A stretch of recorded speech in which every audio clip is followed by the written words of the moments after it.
Terra Prometida, Êxodo, os 10 Mandamentos, monoteísmo, Hebreus, aqui no História ao Quadrado.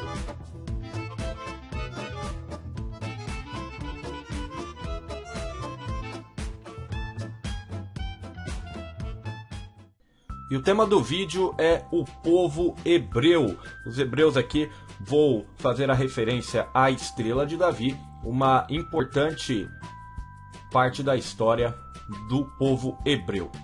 Dentre as principais características dessa população, primeiro, a sua localização ali no chamado Crescente Fértil, território conhecido por eles como Canaã ou a Terra Prometida, bem próximo ali ao mar Mediterrâneo.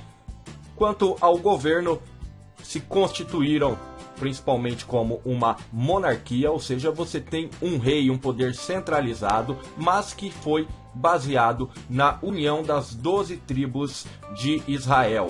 Essas 12 tribos que tinha enquanto característica também um poder patriarcal, sempre fundado nos homens mais velhos e sábios de cada uma das tribos. E a principal característica, sem dúvida, é o monoteísmo. Então, é a primeira população da antiguidade monoteísta.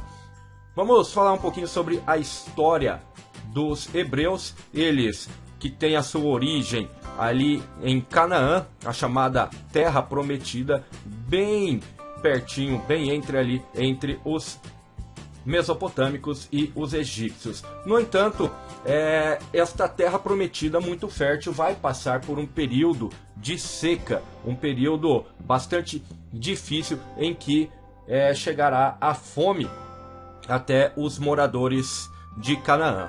Justamente por isso há um processo migratório. Os hebreus acabam seguindo para o Egito Antigo, que passava por uma situação boa em relação à alimentação e estava sob o domínio dos povos Hicsos. Eles são bem recebidos, no entanto, após a morte do último rei Hicso que governava o Egito, os Hicsos são expulsos e os hebreus acabam sendo escravizados pela sua relação que eles tinham com os Hicsos, ou seja, os hebreus se tornam escravos no Egito Antigo. Após mais de 200 anos de escravidão, os egípcios acabam conseguindo fugir. Então nós temos aí o episódio da fuga do Egito pelos hebreus, que fica conhecido como Êxodo, ou seja, se libertando da escravidão no Egito. E neste momento da história é que se constitui aí a unificação cultural do povo hebreu a partir da tábua dos 10 mandamentos, e da fundamentação cultural no monoteísmo. Isso que teria se dado então no retorno a Canaã, a chamada aquela viagem de mais de 40 anos rodando pelo deserto.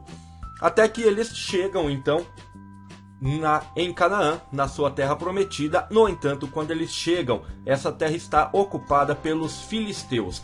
E aí vai haver um conflito dos hebreus contra os filisteus, uma guerra por esse território, e os hebreus acabam ganhando, justamente nesse momento aí que vai haver a unificação das 12 tribos em uma monarquia, justamente pela necessidade de centralização e de organização para o combate a partir da unificação do poder.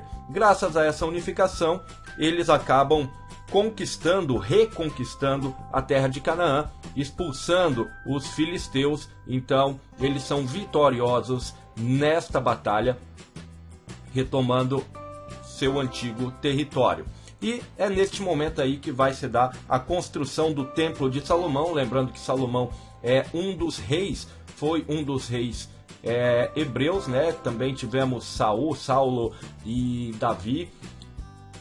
A construção do Templo de Salomão, que é um dos referenciais da cultura hebraica, sem dúvida, até que a morte do rei Salomão, o último grande rei que manteve este território unificado. Salomão morre e ele vai ter, a partir daí, o território em disputa. Vai haver disputas internas dentro do território hebreu, o que vai por si criar aí o cisma, né? Então nós vamos fazer aqui as disputas internas entre o povo hebreu, e aí dando origem ao cisma, que é a divisão do território hebreu, do território de Canaã, em dois grandes estados, né? O estado judeu, o estado de Judá, e o de Israel. Com isso, a partir desta divisão dos territórios, a gente vai ter também um enfraquecimento do poder, né, desses reinos, que se tornam dois reinos enfraquecidos militarmente e também economicamente. E aí vai possibilitar a invasão dos egípcios, aqueles mesmos egípcios que tinham escravizados os hebreus algum tempo atrás. Agora eles dominam o território dos hebreus, e a partir daí se inicia a diáspora. A diáspora, que é a dispersão dos hebreus pelo mundo. Eles são expulsos do território e acabam procurando refúgio em várias partes do planeta.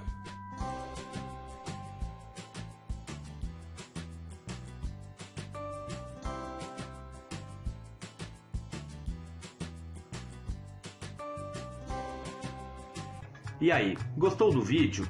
Então deixe o seu like, aproveita e se inscreva. E ative as notificações para não perder nenhum dos próximos. Acesse esse e outros materiais no meu site, historiaoquadrado.com. Eu sou o professor e historiador Giovanni Bernini. Deixe sugestões nos comentários.